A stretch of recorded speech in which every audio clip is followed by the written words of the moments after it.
Lo que vamos a ver ahora es el filtro pasa alto, ¿sí? Es el otro tipo de filtro básico, ¿sí? Que nosotros vamos a ver, ¿no? El pasa bajo y el pasa alto.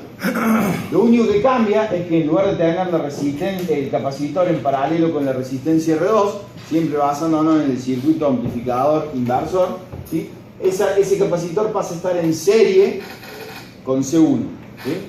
Entonces, si planteamos la ecuación genérica del amplificador, que es menos Z2 sobre Z1, y analizamos, vemos que Z2 se mantiene como el primer amplificador que habíamos visto, es decir, una resistencia pura, pero Z1 pasa a ser una impedancia, que es la suma de R1 con la reactancia capacitiva del capacitor, ¿sí? Es decir, R1 más 1 sobre J omega C. Acuérdense que J lo que indica que esto es un número imaginario. Para encontrar el valor de ganancia, conociendo el valor de Z2 y conociendo el valor de Z1, ¿sí? Nosotros planteamos el cociente Z2 sobre Z1 con el signo menos porque es un amplificador inversor, ¿sí? Y nos queda esta ecuación. Lo primero que hacemos es sacar factor común, esto que tenemos acá en el denominador, ¿sí? Al sacarlo factor común nos queda entre paréntesis J omega C R1 más 1, ¿sí? Para corroborar si esto está bien, lo que tenemos que hacer es a todo esto el 1 sobre J omega C hacerle propiedad distributiva con lo que tenemos dentro del paréntesis y nos va a quedar nuevamente lo que tenemos acá. Esa es la forma siempre de verificar que hemos sacado bien factor común. Como vimos los otros días, lo explicamos, el hecho de sacar factor común no implica que lo que sacamos está en los dos términos, ¿sí? Nosotros podemos sacar factor común, ¿sí? El 1 sobre J omega C no está en los dos términos, pero cuando lo saco, a este término que no lo tiene, se lo multiplico. ¿Sí? Esto lo habíamos explicado en la clase pasada. Luego, acomodamos esto por la ley de colectivo que conocemos nosotros, esto está en el denominador del denominador, por lo tanto pasa al numerador, y la ecuación completa de la ganancia de tensión de este filtro, ¿sí? Es esa. En esa ecuación nosotros vamos a encontrar, tenemos tres partes, ¿sí? Tres partes, en la cual podemos dividirla. La primera es J omega, la segunda es C por R2, y la tercera sería 1 sobre 1 más J omega C por R1, ¿sí? Las tres partes que tenemos.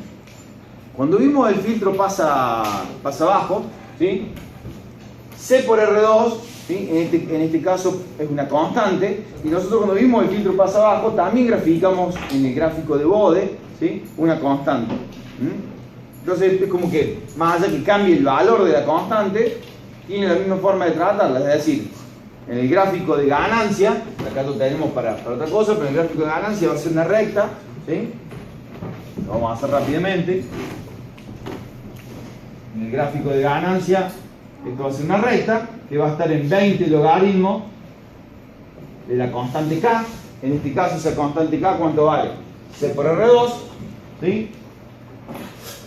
Acá tendremos omega. Y en el caso del gráfico de fase, ¿sí? Esta constante podríamos asignarle el signo negativo que tiene la ecuación general, y entonces nos terminaría quedando, en el gráfico de fase, nos terminaría quedando como que esto tiene un desfasaje de 180 grados. ¿Sí? 180 grados. Ya lo habíamos visto, no hace falta que ahondemos mucho más en eso.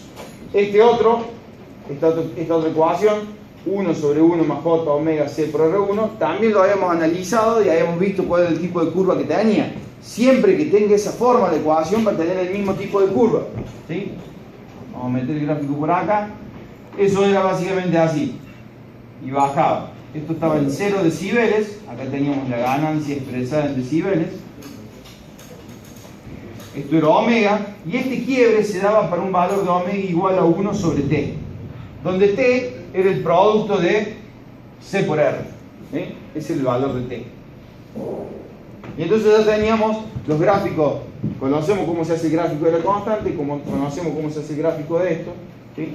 Esta es otra forma de ecuación, pero no conocemos cómo se hace el gráfico de J omega, que es algo que apareció nuevo en esta ecuación, no lo teníamos en la del filtro pasa abajo. Entonces vamos a tratar de explicarlo rápidamente. Recordemos, ¿sí? Que los gráficos que se utilizan acá son gráficos que tienen el eje de omega o el eje de la frecuencia graduado en décadas, ¿sí? Y en forma logarítmica, y el eje de la ganancia o el eje de la fase graduado en forma lineal, ¿sí? Si estamos hablando de ganancia en decibeles, estamos hablando de fase, estamos hablando de grados, ¿sí? Y que para poder pasar la ganancia que nosotros calculamos con la ecuación esta a ese gráfico, nosotros tenemos que pasarla a decibeles, es decir, hacer 20 por el logaritmo base 10 de lo que nos dé este resultado. ¿Sí? Bien.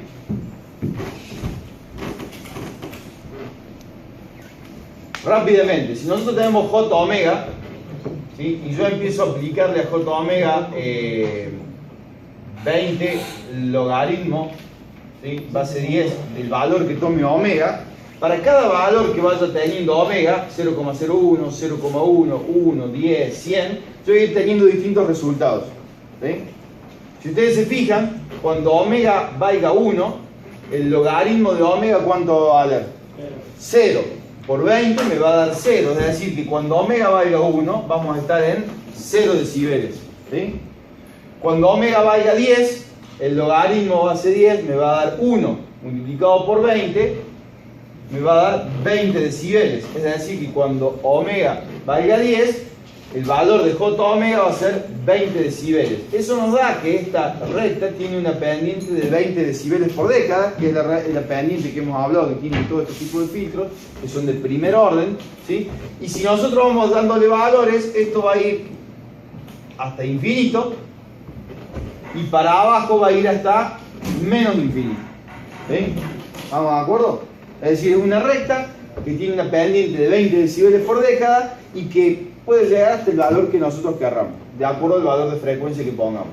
En el caso de la fase, el desfasaje que tenemos, o que nos presenta este término, J omega, ¿sí? Es de 90 grados. ¿Sí? 90 grados permanente. No importa cuánto sea el valor de la frecuencia, el desfasaje va a ser 90 grados. Entonces, una vez que nosotros entendemos cómo se grafica J omega, para hacer el gráfico total del filtro, ¿qué tendríamos que hacer? Graficar en forma independiente lo que es la constante.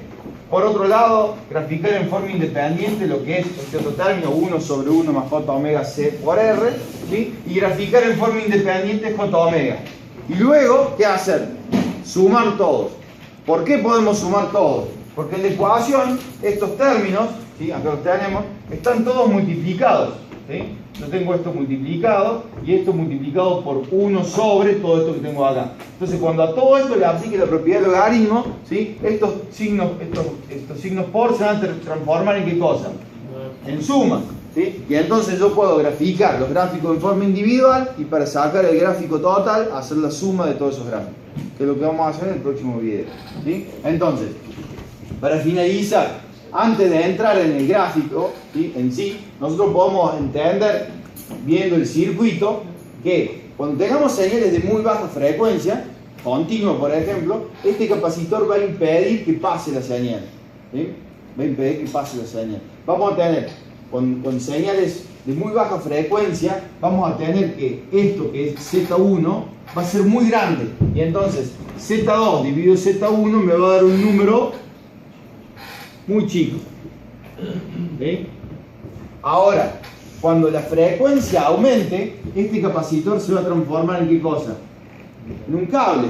¿Sí? Y entonces, a muy alta frecuencia, la ganancia, ¿cómo me debería quedar? Como R2 sobre R1. ¿Por qué? Porque a muy alta frecuencia, al ser el capacitor un cable, representa como que esta reactancia, ¿cuánto vale? 0 ohm. Y entonces cuando aplico el coeficiente, este término se me va a haber ido y la ganancia me queda menos R2 sobre R1. Es decir, que deja pasar señales de alta frecuencia y no deja pasar señales de baja frecuencia. ¿Sí?